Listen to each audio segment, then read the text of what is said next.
Home. There we go. Yeah!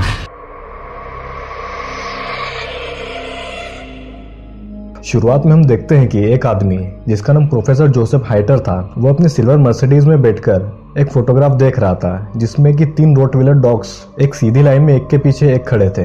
तभी वहां एक ट्रक आकर रुकता है जिसमें से ट्रक का ड्राइवर बाहर निकलकर जंगल में टॉयलेट के लिए जाता है, जिसकी तरफ प्रोफेसर जोसेफ गन का निशाना लगाता है और ये सीन यहीं पर कट हो जाता है। दूसरे सीन में हम 2 लड़कियों को देखते हैं जिनका नाम जेनी और लिंडसी था। वैसे तो ये दोनों अमेरिकन थी लेकिन जर्मनी में घूमने के लिए आई हुई थी। ये दोनों पार्टी करने क्लब में जाने वाले थे जिसकी लोकेशन लिंडसी किसी से कॉल पर ले रही थी क्योंकि वे सिर्फ टूरिस्ट थी और जर्मनी का उन्हें कोई आइडिया नहीं था। रात होते ही वो दोनों रेंट पर ली हुई कार से पार्टी वाली जगह के लिए निकल जाती है जहाँ की एग्जैक्ट लोकेशन उन्हें नहीं पता थी। और होता यह है कि बीच जंगल में वो दोनों बहुत आगे निकल जाते हैं और कहीं खो जाते हैं। जेनी गाड़ी को यू टर्न लेती है कि तभी गाड़ी का टायर पंक्चर हो जाता है और दोनों प्रॉब्लम में फंस जाती है। वो कार सर्विस वालों को कॉल करते हैं लेकिन जंगली इलाका होने के कारण उनके फोन में नेटवर्क नहीं आ रहा था और वे दोनों एक सुनसान हाईवे में फंस जाते हैं जिसके आसपास सिर्फ जंगल था। वो दोनों डिसाइड करते हैं कि कार में ही रहकर हाईवे से निकलने वाले लोगों से मदद लेंगे और हम देखते हैं कि कुछ ही समय में वहां नजदीक से कार निकलती है जिससे कि वो मदद मांगते हैं, लेकिन कार में बैठा हुआ भद्दा सा बूढ़ा आदमी उन्हें अकेला देखकर गंदे गंदे इशारे करता है जिससे कि वो डर जाती है और कार को अंदर से लॉक कर लेती है। उस कार के जाने के बाद वो दोनों आसपास कोई घर ढूंढती है जहां से वो फोन करके मदद के लिए किसी को बुला ले। रात काफी हो चुकी थी और वो जंगल में चल पड़ती है। वहां उन्हें एक घर से आती रोशनी दिखती है जिसे देखकर वो उस घर की ओर चल देती है कि तभी अचानक वहां तेज बारिश होने लगती है और उनके उस घर पहुंचने तक वो दोनों पूरी तरीके से भीग चुकी थी। वो दोनों उस घर के दरवाजे पर नॉक करते हैं और हम देखते हैं कि अंदर से वही प्रोफेसर जोसेफ दरवाजा खोलता है। जेनी और लिंडसी अपनी प्रॉब्लम प्रोफेसर जोसेफ को बताती है और वो उससे इमरजेंसी कार सर्विस वालों को फोन करने को कहती है जिससे कि वो वापस अपने होटल जा सके। प्रोफेसर दोनों लड़कियों को अकेला देखकर अंदर बुला लेता है।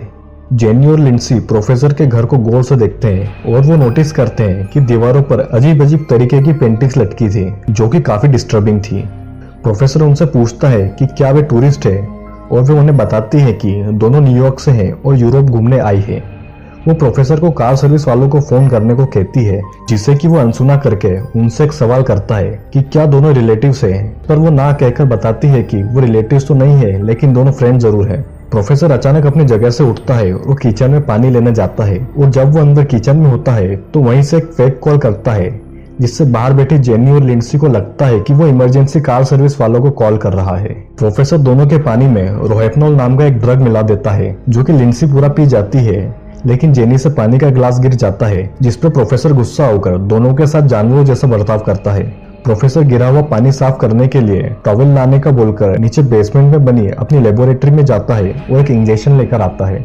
इधर लिंडसी को थकान महसूस होती है क्योंकि वो ड्रग वाला पानी पूरा पी गई थी, लेकिन जेनी ने आधा ही पानी पिया था इसलिए उसे कुछ नहीं होता। जेनी प्रोफेसर से एक और कॉल करने को कहती है लेकिन वो उसे मना कर देता है और जेनी की गर्दन में वो इंजेक्शन घुसा देता है जिससे कि वो भी बेहोश हो जाती है। अगली सुबह प्रोफेसर डाइनिंग टेबल पर बैठकर अपना ब्रेकफास्ट कर रहा था और इधर लिंडसी और जेनी दोनों को होश आता है और वो खुद को प्रोफेसर की लेबोरेटरी में बेड से बंधा हुआ पाती है और पास में वही ट्रक ड्राइवर बंधा हुआ था जो कि मूवी की स्टार्टिंग में दिखाया गया था। तभी प्रोफेसर वहां आता है और ट्रक ड्राइवर से कहता है कि वो मैच नहीं करता और इसी वजह से उसे मरना होगा और प्रोफेसर एक टॉक्सिक इंजेक्शन उसकी नसों में इंजेक्ट कर देता है जिससे कि वो ट्रक ड्राइवर देखते ही देखते तड़प तड़प कर मर जाता है और प्रोफेसर उस ट्रक ड्राइवर को अपने बैकयार्ड में दफन कर देता है। हम देखते हैं कि प्रोफेसर एक जापानीज आदमी को अपनी बेहोशी की दवा वाली डार्ट गन से बेहोश करके लाता है और वो भी उसे जेनी और लिंडसी के बगल वाले बेड पर बांध देता है। जब सभी को होश आता है तो वो जोर जोर से चिल्ला रहे होते हैं। उन्हें यह भी नहीं पता था कि आखिरकार प्रोफेसर उनके साथ क्या करने वाला है, लेकिन जल्दी प्रोफेसर उनका एक कंफ्यूजन खुद ही दूर कर देता है। वो अपने आप को डॉक्टर जोसेफ हाइटर नाम से इंट्रोड्यूस करता है और वो उन्हें बताता है कि वो एक रिटायर्ड सर्जन है जो कि साइमस ट्विंस यानी कि जन्म से जुड़े हुए बच्चों को अलग करने के लिए जाना जाता था। उसने 6 महीने पहले अपने 3 रॉटवीलर डॉग्स को एक साथ ऑपरेशन के जरिए जोड़ दिया था और वो सेम ऑपरेशन जेनी, लिंडसी और उस जापानीज आदमी पर करने वाला था। क्योंकि उनके स्किन टिश्यूज आपस में मैच होते हैं, वो उन्हें ऑपरेशन के बारे में बताता हुआ कहता है कि सबसे पहले वो उन तीनों के घुटनों के लिगामेंट्स को हटा देगा ताकि वो खड़े न हो पाए और सिर्फ घुटनों के बल ही चल सके। वो एक डायग्राम की मदद से बताता है कि वो सब्जेक्ट सी के होठ और जबड़े को निकाल देगा जिसमें कि उनके दांत भी शामिल थे। वो सब्जेक्ट बी के होठ को ए के एनस से जोड़ देगा और सी के होठ को बी के एनस से। वो उनके हिप की स्किन उधेड़कर उनके चेहरे की चमड़ी निकालकर हिप की स्किन को उनके चेहरे से जोड़ेगा, जिससे कि वो उन तीनों सब्जेक्ट को जोड़कर एक साइमस ट्रिपलेट बनाएगा जो कि डायग्राम में बने फिगर के अनुसार होगा। सब्जेक्ट ए जब अपना खाना खाएगा तो खाना उसके पेट से होकर जो वेस्ट मटेरियल के रूप से निकलेगा और उसके एनस से सीधा सब्जेक्ट बी के मुंह में और उससे होकर सब्जेक्ट सी के एनस से पूरा वेस्ट बाहर आएगा, जो कि काफी घिनौना था। और इस प्रकार तैयार होगा डॉक्टर जोसेफ का ह्यूमन सेंटीपीड का first sequence. Doctor Joseph Japanese आदमी को एनेस्थेसिया दे देता है जिससे कि वो बेहोश हो जाता है और डॉक्टर जेनी की तरफ आता है जो कि जोर जोर से चिल्ला रही थी। डॉक्टर जेनी को एनेस्थेसिया दे रहा होता है, इतने में लिंडसी अपने आप को दांतों की मदद से खोल लेती है और वहां से भागने लगती है, लेकिन उसके हाथ में नीडल लगी होने के कारण उसकी चमड़ी खींचती जाती है और उसके हाथ से खून बहने लगता है। लिंडसी भागकर एक कमरे में जाती है और डोर को अंदर से लॉक कर लेती है, लेकिन डॉक्टर वहां के ग्लास को तोड़कर आ जाता है और लिंडसी को वहां से भागना पड़ता है, लेकिन वो सीधा पूल में जाके गिरती है और डॉक्टर वहां भी अपनी डार्ट गन लेकर आ जाता है और पूल को कवर अप कर देता है। लेकिन तभी वहां की लाइट चली जाती है जिसका फायदा उठाकर लिंडसी वहां से भाग जाती है।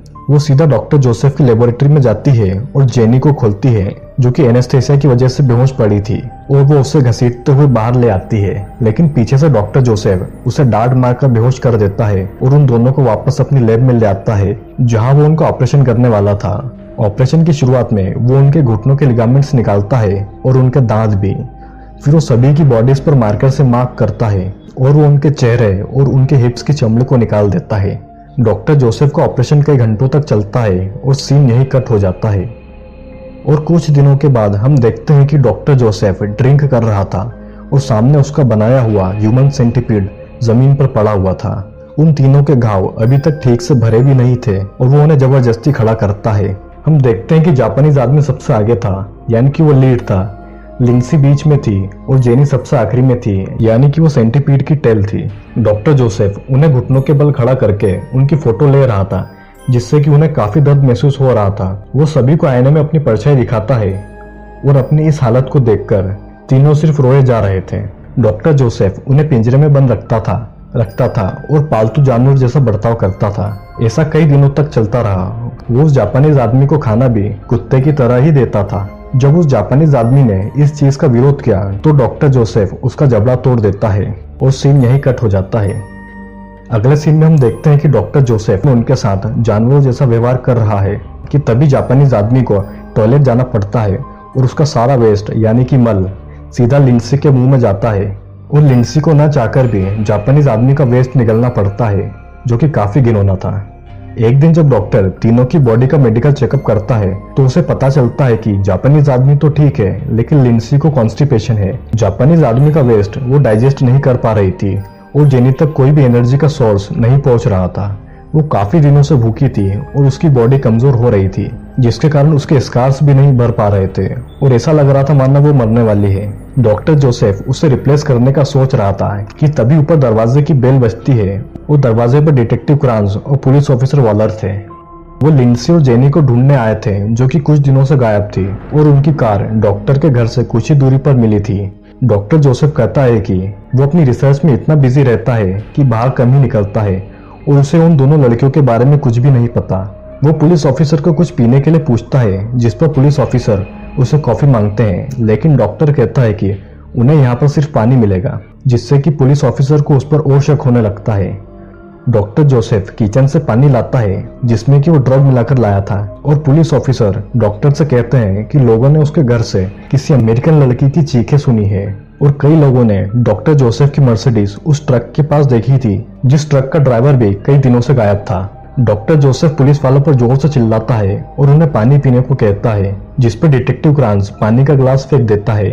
डॉक्टर जोसेफ फिर से टॉवेल का बहाना बनाकर अपनी लैब से बेहोश कर देने वाला इंजेक्शन लाता है, लेकिन वो पुलिस वालों के सामने एक्सपोज हो जाता है, जिसे कवर करने के लिए डॉक्टर जोसेफ पुलिस ऑफिसर से कहता है कि वो बिना वारंट एक आम आदमी को परेशान नहीं कर सकते, और वो ऑफिसर तुरंत डॉक्टर के खिलाफ वारंट लेने चले जाते हैं। जब डॉक्टर जोसेफ नीचे अपनी लेबोरेटरी में जाता है तो उसे वहां कोई नहीं दिखता, क्योंकि वो तीनों छिप गए थे।